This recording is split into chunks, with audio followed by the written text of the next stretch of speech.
This college football season's absolutely nuts. It's crazy. Is the Big Ten gonna play? Some of them want to, some of them might.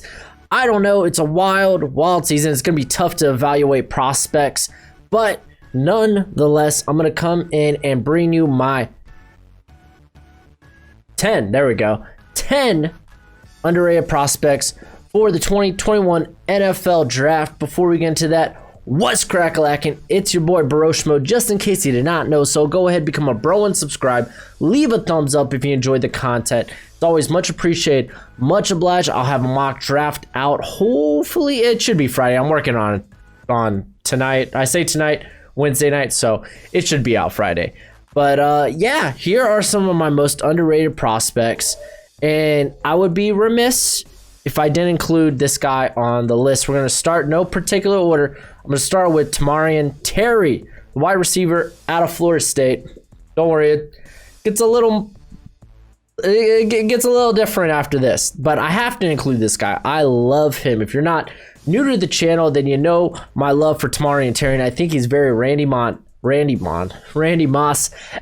with his downfield ability. The guy's a big vertical threat. A few of the biggest knocks why people aren't really including him in the first round or maybe late first round is the occasional drops, a limited route tree, and that he's not so physical versus press coverage. Now, I'm not too worried about the drops. I explained that in the video. I might card it up here somewhere about Tyrion Terry, that a lot of his drops were focus drops and they came off as screens. It was him looking upfield to make a play before he secured the football. He doesn't have a ball skills problem, just securing the catch. The guy, he's got extremely strong hands. We've seen that throughout the season, or at least the 2018-2017 season, or 2018-2019 season, excuse me. Him making these ridiculous catches on the sideline. Now let's go to the next grade, talking about him against press coverage, that he needs a little touch up on his release. He might not be strong enough to get off of the line. The dude put on 10 plus pounds over the course of 3 months, in January to March. Looking jacked, looking like a monster. So if you're worried about him winning those boxing matches at the line, I don't think that'll be the case this season. Fortunately for him, the ACC, they are going to be playing. Now, when it comes to a limited route tree, that's just something we're probably going to have to deal with. Because, I mean, what is it? Taggart's his system last year, coming from Oregon, it was very screen to downfield heavy. So it didn't really ask him to do too many different routes, especially in the intermediate. He was just post slants, ins and outs, stuff like that. Very simple routes.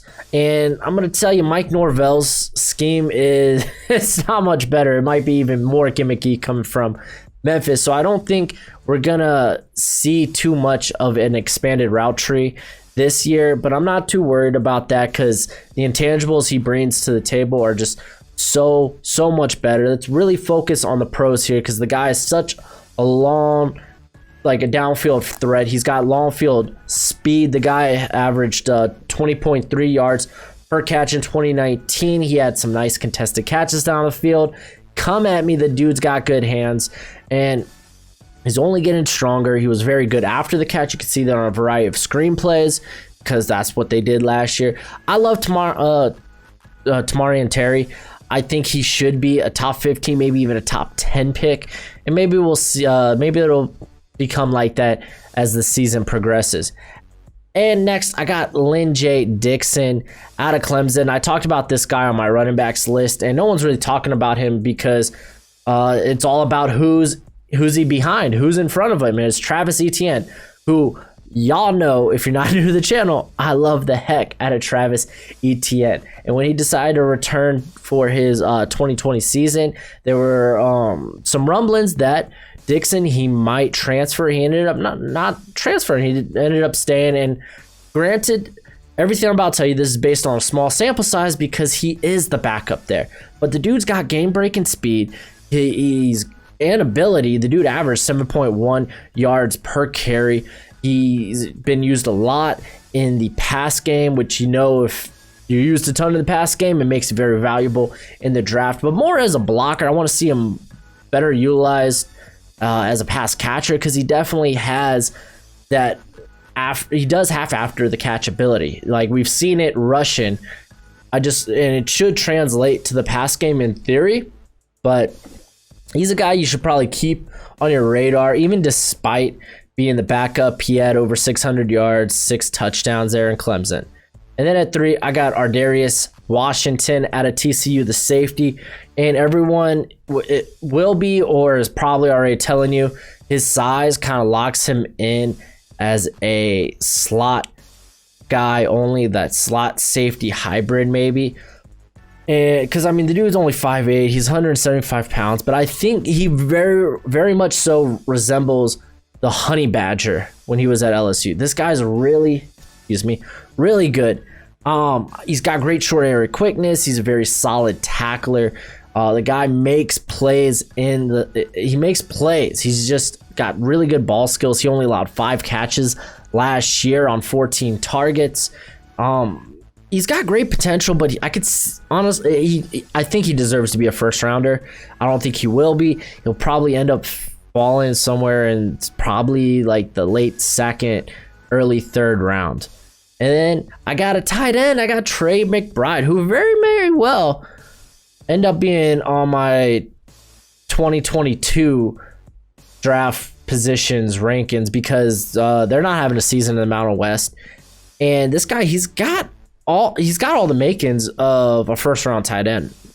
Like, he's a fabulous inline blocker, like probably better than Pat Freiermuth, who some people say is the first or at least the second tight end off the board in this draft, and saying he's a first round pick as well. But he's actually very good with the ball in his hands. He was 8 of 10 on contested catches, and that was spending time in line in the slot or on the outside, but very rarely he was used as a receiver. When he was in line, he didn't run too many routes from the traditional tight end position, which, okay, it's whatever. He could probably use more experience. Route running, he was running very simple routes, basic tight end routes that every tight end should know, crossers being the most popular one. But the guy does get decent separation. It's pretty darn good, and I mean, he doesn't really have much after the catch ability. He's kind of very similar actually to Pat Freiermuth in this regard, that he's just a battering ram. Like, all right, if you want, okay, I'm not going to shimmy this guy, so let's try to run right through him, and he typically wins those. He's very good. He only turns 20 this fall, so with them not having a season, I could really see this guy coming back. Next on the list, I got Amari Smith Marcette out of Iowa, another team, unfortunately, not going to have a season this year, which is a shame, because he really I thought had a chance to rise his stock. He's just an electric playmaker. It didn't matter where it was. He was fine in the end zone. He had 5 receiving touchdowns last year on top of 3 rushing and then 2 as a kick returner. Just great with the ball in his hands. He really relies on quickness, and his just open field vision is just next level. What really is hurting him is his physicality. And it's not so much that he's afraid of contact. It's how he handles contact. He's probably going to be more penciled in as a slot only guy, because he really hasn't seen press coverage on the outside. He doesn't really have too many reps versus press, which typically gets you that whole slot guy label. But he's a guy I'm very, very high on. He can be an elusive slot receiver and return man. And up next here, TJ Carter out of Memphis. This guy's probably the most battle-tested cornerback in this class. Over the course of the last 3 seasons, he's been targeted a grand total of about 212 times, only allowing 106 completions through that. As a matter of fact, in 2019, the dude was shut down that he only allowed 41 targets, and the completion percentage on that was 50%. The guy, throughout his career, he's just been a ball hog. He's got phenomenal ball skills, talking like 7 interceptions. Keep in mind, he had 0 last year because they weren't throwing his way, but 25 pass breakups over the course of time. This guy, Memphis will be playing. Unfortunately, they lost his biggest matchup to date would have been a non-conference game versus Purdue, where he would have to square up, which they would probably put him on Rondale Moore, which could have done just a bunch for his stock. Fortunately, that's gone. But this guy is very quick. He's got great speed. He can shadow anyone on the field, and the guy that pay close attention to when it comes draft time. And up on deck here, we got Caton Heron. I'll probably mispronounce that, but out of BYU. This guy is probably going to get slept on just because he doesn't see a lot of snaps, especially on BYU's offensive line, which is very good. Last year, he got outshined. I don't want to say outshined, but a lot of people talk about, James Empey, who's one of the best centers in the country. Brady Christensen, who was just phenomenal as a pass and run blocker. So he kind of gets glanced over, but Heron, I mean, he was a necessary part for that BYU offensive line's success.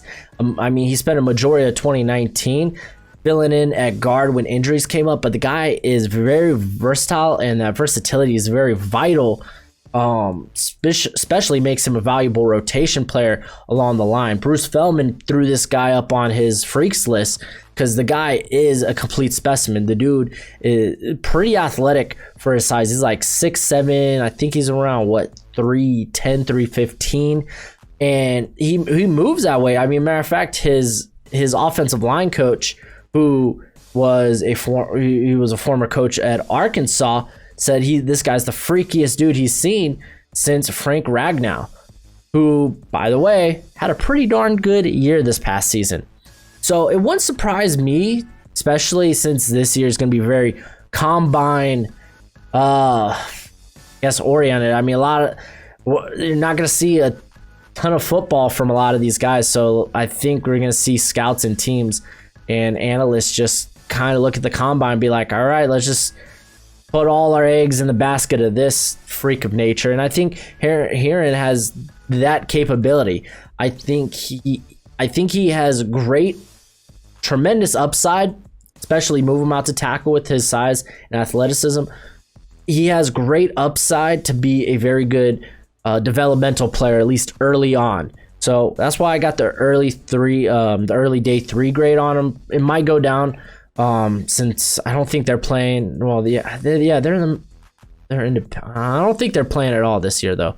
Not positive on that. It's been fun to keep up with. At 8, one of my favorite prospects, Frank Darby out of Arizona State. And this is a guy that, honestly, if the Pac-12 were having a season, could sneak into the first round. He's that darn good. We've seen it from the last 3 years with Arizona State receivers. And I think this guy's a better prospect than Keneal Harry. He was a very dependable number 2 there with Brandon Ayuk. And unfortunately, again, they're not having the season. He actually doesn't have, they're having the spring season, but I don't know if he'll be able to take part in that. Might be just getting ready for the combine. Because we'll get to him athletically. He's pretty phenomenal. But and this is last year of eligibility anyway. But he's in a tough spot here, but he sports some just high-end return skills. The dude is very, very fast. And you could see that translate to the pass game too. The dude had phenomenal separation, very explosive. I mean, so much so that even Ayuk was praising Darby that during the spring training, this is last year, I'm very happy about the progress we've made as far as catching with our hands and our breaks at the top of routes, which I just talked about, this guy being explosive. So I really like this guy, and he's got a very good physical nature to him. You can see that in the return game. The biggest knock right now is probably he's not the best route runner, but with that physicality, I can definitely see him develop into being a better route runner. But I love this guy. You're probably going to see him on my mock draft. So, yeah, the dude's a freak. And then another guy that was actually on Bruce Feldman's freaks list, I got Robyrochelle out of Central Arkansas. There we go. And I actually misspelled Rochelle. That's what caught my attention. I left out an E at the end there. So I'm going to get to that before y'all do. So get familiar with this guy's name, because this dude's being talked about a lot right now, because like we were talking about with the combine, that's going to be very indicative of how teams probably draft. They're going to base a lot of it on combine drills and such. This guy, his projected test score, because from what we're getting from drills he's done in the past, that he might have the highest athletic testing score for a cornerback all time. That's how much of an athletic specimen, freak, whatever you want to call it, this guy is. The dude has all the characteristics and tools of an elite corner that the NFL loves. Great size. He's almost to that 200 threshold too. He probably is going to run maybe a sub 4.4, very explosive, great short area quickness. And I mean, his production last year at Central Arkansas was pretty great, as it should be, given, he's not playing the best level of competition. He was a ball hawk in his conference, and this is a guy that could definitely sneak up boards. And then the final guy I'm going to talk about is a guy that I was actually very high on last year. That's Jake Anderson out of Texas Tech, and I was pretty high on him because I thought he was like, it's not like he's the most, how would I word this? He isn't the smoothest athlete, but I thought he displayed enough athleticism considering they play that air raid offense, especially in the run game, because he very quickly got to the second level to make blocks, because his calling card is probably strength. The guy is just abnormally strong. Like, the dude is an ox, but I think he's actually pretty nimble. Maybe not the smoothest nimble, but nimble enough to get to that second level. That's what I really liked seeing. He didn't come out last year because I'm assuming it was because of injury. He only played 4 games in 2019, opted to return, which is pretty unfortunate, I think, for him, because he comes now in a very loaded class at the interior offensive line. Like, there's a lot of good guys in this interior offensive line class. It's much better than last season's. And I think what's working against him, technique wise, he's not fantastic. Something he could definitely work on, but I think that him being good enough of an athlete, especially on the interior where you don't necessarily even have to be the best athlete, and just his great, like, superior play strength, definitely could get this guy to sneak into day 2. But another guy that, hey, I was high on him in 2019, and it kind of, I'm not nearly as high as I was the season before, but a guy definitely to watch out for. I definitely could see him in that 2nd to 3rd round area when it's all said and done. But that's it for the list. Go ahead, let me know who your sleepers are coming up in this draft. We got a long way to go. Well, I mean, yeah, technically we got a long way to go, but there's a lot can happen. We will have football, though. Thank goodness we will have football. But until next time, you be easy, my friends. Later.